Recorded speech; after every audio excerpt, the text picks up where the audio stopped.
ഉച്ചയ്ക്ക് നാസ്തയും ചോറും എല്ലാം കൂടി ഇന്ന് കയറ്റുമ്പോഴാണ് അമിക്ക് എന്നെ നോക്കി പേടിപ്പിച്ച് അടുത്ത് വന്നിരുന്നത്. ഇങ്ങേക്കുള്ളത് എങ്ങനെയാണ് ഞാൻ കയറ്റുന്നത്? അമ്മാതിരി നോട്ടാണല്ലോ. വേണോ? നമ്മൾ കുടിച്ച ബാക്കി ഓർലിക്സ് എടുത്ത് അങ്ങേക്ക് നേരം നീട്ടി. നിന്റെ കെട്ടിയോനെ കൊണ്ടുപോയി കൊടുക്ക് ബാക്കി. ഉച്ചയ്ക്ക് തന്നെ കലിപ്പാണല്ലോ. എന്നാലും എന്തിനാന്ന് മനസ്സിലാവുന്നില്ലല്ലോ. നിനക്ക് വീട്ടിൽ പോകാനായില്ലടി. ഇങ്ങനെ പോയാലേ ഈ കുടുംബം കുത്തുപാടുക്കുമല്ലോ. തീറ്റ കണ്ടിട്ടാവും. എന്നാലും അങ്ങനെ ചോദിക്കണോ? മൂത്താപ്പയാണെങ്കിൽ ഇല്ല, അല്ലെങ്കിൽ ഒന്ന് പിടിച്ചു നിൽക്കായിരുന്നു. നമുക്ക് നല്ലോണം സങ്കടമായി. ബാക്കി അവിടെ വെച്ച് പുറത്തേക്ക് നടന്നു. തെണ്ടി പോയിട്ട് ബാക്കി കഴിക്കാം. ഡേ കടിച്ചിട്ട് പോടി, ഞാനൊരു തമാശ പറഞ്ഞതല്ലേ. ഓ, ഒരു വലിയ തമാശ. വേറെ ഒന്നും കിട്ടിയില്ല അവന്. നമ്മൾ അത് കേട്ടപ്പോൾ തന്നെ വന്നിരുന്ന് കഴിക്കാൻ തുടങ്ങി. മൂത്ത അങ്ങേർക്കുള്ള ഫുഡും കൊടുത്ത് കിച്ചണിലേക്ക് തന്നെ പോയി. അങ്ങേരുള്ള ചിക്കൻ കൂടി എനിക്കിട്ട് തന്നപ്പോൾ ഞാൻ കണ്ണു വെച്ച് നോക്കി. കഴിച്ചോ, നിനക്ക് ഇഷ്ടമല്ല ഇതൊക്കെ? എൻ്റെ അമിക്ക, നിങ്ങൾക്ക് എന്നോട് ഇത്രയും സ്നേഹം ഉണ്ടായിരുന്നോ? ഞാൻ കരുതി വൃത്തികെട്ട ജന്തുവാണെന്ന്. അതുകൊണ്ടല്ലേ ഞാൻ ഇങ്ങനെയൊക്കെ. അത് സാരല്ല, എനിക്ക് എൻ്റെ പെങ്ങളേക്കാൾ ഇഷ്ടം നിന്നെയാ. അതൊക്കെ നിന്നോട് കാണിച്ചാലേ നീ എൻ്റെ തലയിൽ കയറി നിരങ്ങും. അതുകൊണ്ടല്ലേ ഇപ്പൊ തന്നെ ഞാനൊന്ന് നന്നായി പെരുമാറിയപ്പോൾ നീ എന്നെ പിടിച്ച് ജന്തുവാക്കിയില്ലേ. പാവം, എന്നെ നല്ല മനുഷ്യനാണെന്നോ?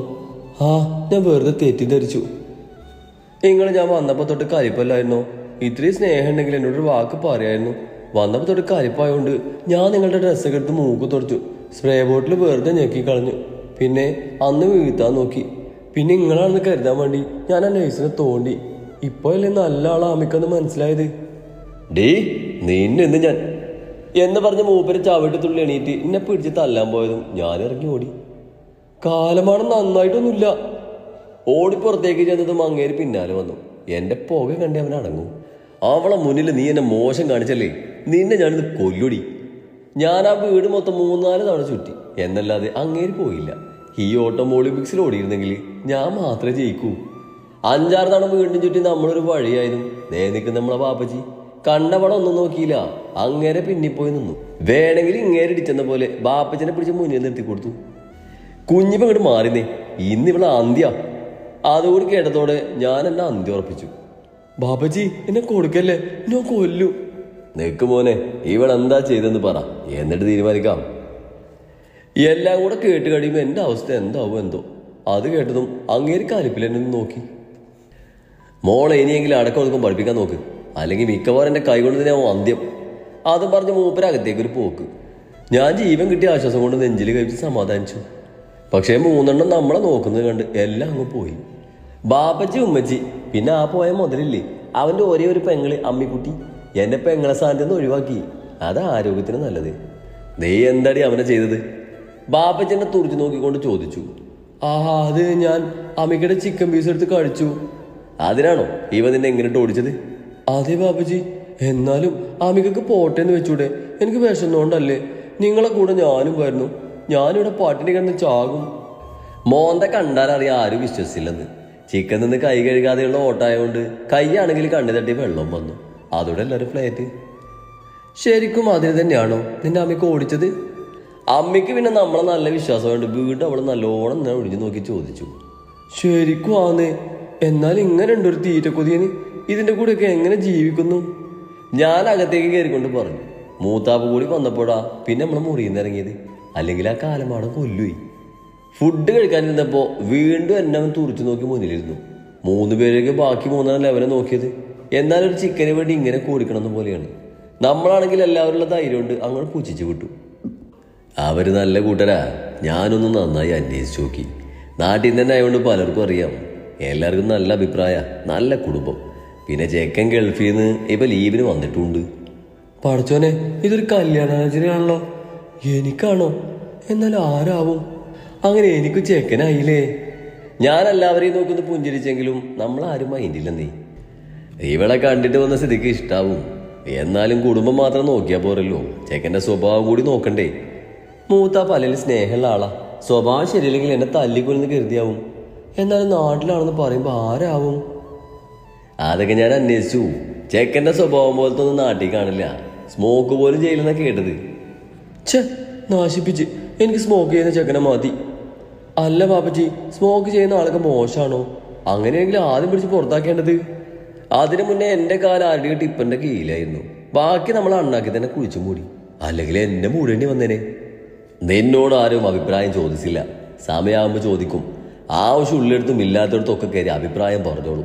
ഞങ്ങളുടെയൊക്കെ കാലേ മുതിർന്നവർ സംസാരിക്കുന്നതിൻ്റെ അടുത്ത് പോവാറ് പോലും ഇല്ല. തുപ്പല് തെറിക്കുന്നുണ്ടാണോ? ഞങ്ങൾക്കൊരു ടീച്ചർ ഉണ്ടായിരുന്നു.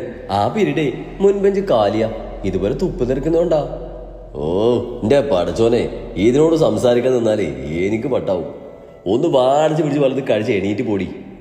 വാടിച്ച് പിടിച്ചാൽ കാണിക്കാൻ പറ്റില്ല പാപ്പച്ചി. ഡേയ്, നീ ആരാ? ടിൻഡുമോന്റെ കെട്ടിയോളാണോ? ചാളി പറയാൻ കണ്ട നേരം ആമയൊക്കെ കലിപ്പായി. അത് കിടന്ന് ഞാൻ സൈലന്റായി അവരെ വായി നോക്കിയിരുന്നു. ചെക്കനാരാണെന്ന് അറിയണ്ടേ? എങ്കിലും അവരോട് പറയാൻ പറയില്ലേ? നാളെ തന്നെ വിളിച്ച് പറഞ്ഞേക്ക്. വന്ന് കണ്ടിട്ട് ബാക്കി തീരുമാനിക്കാം. മൂത്താപ്പ അന്തിമവിധി എഴുതി. സന്തോഷായി. അഭിപ്രായം പറയാനൊക്കെ ആഗ്രഹം ഉണ്ടെങ്കിലും നമ്മൾ പിന്നെ കാലമാടം തുറച്ചു നോക്കുന്നത് കൊണ്ട് അടങ്ങിയിരുന്നു. പടച്ചോന് ഇതാവും തലയിൽ എഴുതിയത്. അതുകൊണ്ടാവും അവൾക്ക് ഞങ്ങളെ കൂടെ വരാനും അവർക്ക് ഇവളെ കാണാനൊക്കെ ആയത്. നമ്മളെ പാപ്പച്ചി പറയുന്നത് കേട്ട് കഴിച്ചത് മുഴുവൻ തൊണ്ടയിൽ കയറി നമ്മൾ ചുമക്കാൻ തുടങ്ങി. ഈ ആമിക്കാണോ ഈ ആലോചന മുഴുവൻ നടത്തിയത്? അപ്പൊ എനിക്കല്ലേ? ഒന്ന് പതിയെ കഴിക്കടി. ആരും എടുത്തോണ്ട് പോകത്തൊന്നുമില്ല. ആമിക്ക് എല്ലാ കൽപ്പും എന്റെ മെക്കിട്ട് തീർത്തു. എന്നാൽ എന്റെ നാട്ടിൽ ഞാൻ ഇത്രയും കൊല്ലം നെളിഞ്ഞ് നടന്നിട്ടും എന്നെ അവർ കണ്ടില്ലേ? വെറും 2 ദിവസം നടന്ന ഇവളെ അവർക്ക് കണ്ണിൽ പിടിച്ചോളൂ. ഇത് വല്ലാത്ത ചൈത്തായി പോയി. നമ്മൾ അമ്മിക്കുട്ടിയെ നല്ലോണം നോക്കി. എന്നാലും എന്നേക്കാൾ കൂടുതൽ എന്താ അവൾക്കുള്ളത്? അല്ല പാപ്പച്ചി, ഇവളെ തന്നെയാണോ? അല്ല, അവരിവളെ എന്ത് കണ്ടിട്ടാ? ഞാൻ ഇത്രയും കാലം നാട്ടിലല്ലേ ജീവിച്ചത്? സ്വഭാവം കണ്ടിട്ടാവും. നിനക്ക് പിന്നെ അത് തീരല്ലോ. ഓഹോ, അപ്പൊ അതാണ് മെയിൻ അല്ലേ? നന്നാക്കണ ഈ സ്വഭാവമൊക്കെ. എന്നാലും എന്തെങ്കിലും ഒന്നും തന്നെ കേട്ടു. എന്നാലും എന്റെ നാട്ടിലുള്ള ചെക്കൻ ആരാവും? എനിക്കത് കുശിങ്ക് വരാൻ തുടങ്ങി. സ്വന്തം നാട്ടിൽ കല്യാണപ്രായമായ ചെക്കനുണ്ടായിട്ട് ഞാൻ അറിഞ്ഞില്ലല്ലോ. പഠിച്ചോനെ, ചെക്കന് മൊഞ്ചില്ലാത്ത ചെക്കനാവണേ. അല്ല പിന്നെ എന്നെ കാണാത്തവനല്ലേ? ഷേമിയെ വിളിച്ച് പറഞ്ഞാലോ? വേണ്ട, അവളെ ഇങ്ങോട്ട് വിളിക്കുകയാണെങ്കിൽ പറയാം. രാവിലെ തന്നെ എണീറ്റ് റെഡി ആയിക്കോടി. ഇവിടെ കിടന്ന് ചീക്കനെന്ന് പറഞ്ഞ് തല്ലുണ്ടാക്കാൻ നിൽക്കണ്ട. ബാപ്പച്ചി എന്നെ നോക്കിയത് പറഞ്ഞപ്പോ ലെവൻ കാര്യം മനസ്സിലാവാതെ എല്ലാവരെയും ഒന്ന് നോക്കി. പാവൻ ചെക്കനെ. അല്ല പാപ്പച്ചി, അപ്പൊ കല്യാണല്ലേ? അത് കഴിഞ്ഞൊരു 3-4 ദിവസം കഴിഞ്ഞ് പോകാം. നാളെയല്ല, ആലോചന വന്നിട്ടേ ഉള്ളൂ. അങ്ങനെയെങ്കിലും അങ്ങനെ. എന്തായാലും കല്യാണം വരുമല്ലോ, അത് മതി. അപ്പോഴേക്കും അമ്മിക്കുട്ടി നമ്മളെ കൂടുതൽ ചോദ്യത്തിനൊന്നും വിടാതെ പിടിച്ച് മുറിയിലേക്ക് കൊണ്ടുപോയി. എന്നാലും നീ 2 ദിവസം എൻ്റെ നാട്ടിലൊന്ന് പോയപ്പോ നിന്നെ ആർക്കത്രയ്ക്ക് പിടിച്ചത്? പെണ്ണിന് ഇത്രയ്ക്ക് ദാരിദ്ര്യമാണ് അവിടെ? ഞാനതൊന്നും അറിഞ്ഞില്ലല്ലോ. എങ്കിലും ഇങ്ങോട്ട് വരില്ലായിരുന്നു. അല്ലെങ്കിൽ ചേക്കന് എന്നെ കാണാത്തോണ്ടാവും. ഞാൻ നഖം കടിച്ച് അത് പറഞ്ഞപ്പോ ലെവള് നിന്ന് പൊട്ടിച്ചിരിക്കുന്നു. ഒരു ചെക്കനെ കിട്ടിയപ്പോ വട്ടായി ഇതിന്. ആ, നമുക്കും ഒരു കാലം. അത് എപ്പോഴാണോ എന്തോ. നിന്റെ നാട്ടിലെ പെണ്ണിന് ദാരിദ്ര്യമാണെന്ന് മനസ്സിലായില്ലേ? പിന്നെ നിന്നെ കാണാത്തോണ്ടാണല്ലോ. അതുകൊണ്ട് ആ 2 ക്ഷാമം തീർക്കാൻ നിനക്ക് ഞാനൊരു അവസരം തരാം. നീ എടുത്തോടിയാ ചെക്കനെ. ഏയ്, എനിക്കൊന്നും വേണ്ട. ഞാൻ ആദ്യം പ്രാർത്ഥിച്ചു പോയടി, ചെക്കൻ മൊഞ്ചൊന്നും ഉണ്ടാവരുത് എന്ന്. നീ തരുമെന്ന് അറിഞ്ഞില്ല. അറിഞ്ഞിരുന്നെങ്കിൽ ഞാൻ മൊഞ്ചു കൂടാൻ പ്രാർത്ഥിക്കായിരുന്നു. നമ്മൾ പിന്നെ എല്ലാം പൊറുക്കെടുത്ത് ബാഗിൽ കുത്തിത്തിരിക്കാൻ തുടങ്ങി. കാലത്ത് പോവേണ്ടതല്ലേ? മടുത്തിവിടെ, ആർക്കും വേണ്ടന്നെ. ഡി നീയാ, നീ പോവാണോ? അല്ല വരുവാ. ചോദ്യം കേട്ടതൊന്ന് പോകുമ്പോ കരയാനാണെന്ന്. ഞാൻ ഇവിടെയാണെന്ന് കണ്ടതുകൊണ്ട് എന്റെ വീട്ടിലേക്ക് മുങ്ങിയ ആളാ നീ. എടി, അത് ഞാൻ അറിഞ്ഞോ ഇങ്ങനെയൊക്കെ ആവോന്ന്? നീ പോയാൽ ശരിയാവില്ല. കുറച്ച് ദിവസം കൂടി കഴിഞ്ഞ് പോകാം പ്ലീസ്. നല്ല മോളല്ലേ? അത് കിടന്ന് ഞാനാണെങ്കിൽ എന്നെ തന്നെയാണെന്ന് പോലെ പിന്നിലേക്ക് നോക്കി. ഞാൻ മാത്രമേ ഉള്ളൂ നീ. നിനക്ക് എൻ്റെ വീട്ടിൽ പോയപ്പോൾ വിരമിച്ച് തുടങ്ങിയല്ലേ? അതാ എൻ്റെ വീടിൻ്റെ പ്രത്യേകത. ഓലക്കേണ്, അതുകൊണ്ടൊന്നുമല്ല. എനിക്ക് നിന്നെ കൊണ്ടൊരു ആവശ്യമുണ്ട്. അതാ. നീ പോയാൽ ശരിയാവില്ല. നീ കൂടെ വേണം. എന്നെ കൊണ്ട് ആവശ്യമുണ്ടെന്നോ?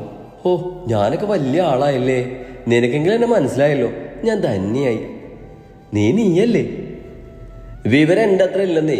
മൊത്തത്തിൽ നോക്കുമ്പോൾ വിവരം എനിക്കാ. പക്ഷേങ്കിൽ അതാരും സമ്മതിച്ചു തരില്ലല്ലോ. ഞാനങ്ങനെ ബെഡിൽ നീണ്ടു നിവർന്ന് കിടന്ന ആലോചന തുടങ്ങി. എന്നാലും ആരാവാ ചെക്കൻ? നീ എന്തീ ആലോചിക്കുന്നത്? നിന്റെ കല്യാണത്തിന് എങ്ങനെ ഡ്രസ്സ് എടുക്കണം, എത്ര പ്ലേറ്റ് ബിരിയാണി കഴിക്കണം, ഫോട്ടോ ഒക്കെ എങ്ങനെ പോസ്റ്റ് ചെയ്യണം, ഇവിടെ എത്ര ദിവസം നിൽക്കണം? നീ പോയാലേ നിന്റെ എന്തൊക്കെ അടിച്ചു മാറ്റാം. അങ്ങനെ എന്തൊക്കെ ആലോചിക്കാനുണ്ട് എനിക്ക്. ഒരു കല്യാണമൊക്കെ പെട്ടെന്നാവോ? പക്ഷെ ഇതൊക്കെ ഞാൻ ഒറ്റക്കല്ല നടത്തേണ്ടത്. തീ പട്ടി, നിന്നോടല്ലേ ഈ കല്യാണം നടക്കില്ലെന്ന് പറഞ്ഞത്? അത് മുടക്കാനാ നിന്നെ ഇവിടെ നിർത്തുന്നത്. നീ അതിനെന്നെ ഒന്ന് സഹായിക്കണം. അതാണോ? ഇന്നലെ ഒരു ലവ് മുടക്കിയുള്ളൂ, അതൊരു തോണ്ടൽ കൊണ്ട്. ഇനി ആ വരുന്ന ചെക്കനെ ഞാൻ തോണ്ടേണ്ടി വരുമോ? നിനക്കെന്താടി ആ ചെക്കനെ വേണ്ടാത്തേ? എൻ്റെ നാട്ടിലല്ലേ നല്ല ചെക്കനാവുന്നേ. ഒന്ന് കണ്ടാലേ ആ ചെക്കനെ പറ്റി ഫുള്ള് ഡീറ്റെയിൽസ് എനിക്ക് പറയാൻ പറ്റുന്നേ. ഞാൻ കാണാതെ എന്നിട്ടുണ്ടാവില്ല. എവിടെയെങ്കിലും വെച്ച് കണ്ടിട്ടുണ്ടാവും. നാട്ടിലെ എല്ലാ ചെക്കന്മാരെയും എനിക്ക് അറിയാന്നേ. എടി എനിക്കതിന് ആ ചെക്കനെ ഇഷ്ടമാവണ്ടേ?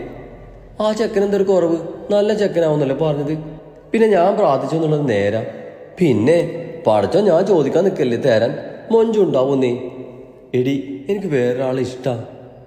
പഠിച്ചോനെ ഇഷ്ടമാണെന്നോ? ഒരാൾ പെൻഡിങ്ങിൽ ഇവൾക്ക് തന്നെ ചെക്കനെ റെഡിയാക്കി കൊടുത്തൂലേ? കട്ട പോസ്റ്റായി നിൽക്കുന്ന എന്നെ ലവ് ചെയ്യാനോ ആളില്ല, കെട്ടാനോ ആളില്ല. എന്നാൽ ഈ ചതി എന്നോട് വേണ്ടായിരുന്നു. അവനാണ് ഇവനാണോ മൊഞ്ചൻ? ഇവൻ തന്നെയാ. പിന്നെ ഞാൻ അവനെ കണ്ടിട്ടില്ലെന്നേ. എന്നെ കണ്ടു എന്നെനിക്ക് അറിയൂ. എവിടെ വെച്ച് എങ്ങനെയൊന്നും അറിയില്ല. ആ ചെക്കൻ ഇത് കിട്ടണം. എന്നെയൊക്കെ വേണ്ടെന്ന് വെച്ചതല്ലേ. ചുരുക്കി പറഞ്ഞ നിന്റെ കല്യാണം ബാബജി പറഞ്ഞതുപോലെ ഉടനൊന്നും ഉണ്ടാവില്ലല്ലേ? എടി അതാണ് നിനക്ക് ടെൻഷൻ. പക്ഷെ എനിക്കെന്താണെന്ന് അറിയോ? ഇതെങ്ങനെ ഉപ്പച്ചോടും അമ്മയ്ക്കോടും പറയുന്ന? അതുകൊണ്ടാ നീ എൻ്റെ കൂടെ ഇവിടെ നിൽക്കണമെന്ന് പറയുന്നത്. നീ വേണം അവരോട് പറയാൻ. നിനക്കാവുമ്പോൾ ആരായെന്നുള്ള പേടിയൊന്നുമില്ലല്ലോ. ദുഷ്ടേ, എന്നെ കുഴി കൊണ്ടിടണം സഹായിക്കണം എന്നൊക്കെ കേട്ടപ്പോൾ എനിക്കും തോന്നി ഉടായ്പ വല്ലതാവൂന്ന്. എനിക്കേ വിദ്യാഭ്യാസം കുറവാ. അതുകൊണ്ട് ഞാൻ കാലത്ത് തന്നെ പോകും. നീ ആരെ വേണമെങ്കിലും കെട്ടിക്കോ. പിന്നെ കല്യാണം ആയാലേ ഒരാഴ്ച മുന്നേ വരാൻ നോക്കാം. എന്നെ കൊണ്ട് ഇത്രയൊക്കെ പറ്റൂ. അതും പറഞ്ഞ് ഞാൻ വീണ്ടും നല്ല വെടിപ്പായിട്ട് കിടന്നു. തലവഴി പുതപ്പ് കിടന്ന് മൂടിയെങ്കിലും ഉറക്കം വരുന്നില്ലെന്നേ.